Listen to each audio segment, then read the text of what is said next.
Ukraine's arms manufacturing and export agency, Ukroboronprom, has supplied tanks and other weapons to nation's armed forces even as Russian forces continues to pummel Ukrainian military targets. Russia reported the destruction of an unspecified number of Ukrainian MiG-29 aircraft at the airfield in Ivano-Frankivsk on Saturday.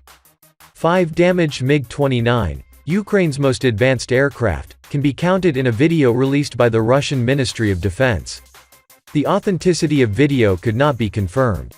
Ukroboronprom's activity comes amidst German assurance to sending 1,000 anti-tank systems and 500 Stinger portable anti-tank systems to Ukraine. However, these are yet to arrive in Ukraine.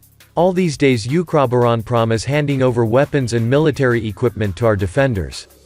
Yesterday one of the enterprises managed to fly a repaired helicopter, literally under the noses of the Russians, a company statement said.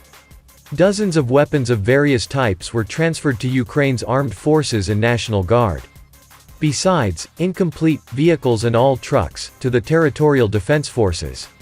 The plants are currently operating according to their schedules and algorithms agreed for each enterprise. In some cases all design and other documentation has been relocated. The director of one of Ukroboronprom's plants, together with Ukraine's armed forces, the National Guard and the Territorial Defense Forces, repulsed 5 Russian attacks, and already has trophy weapons and shot down 2 aircraft of the enemy's landing troops. The statement said.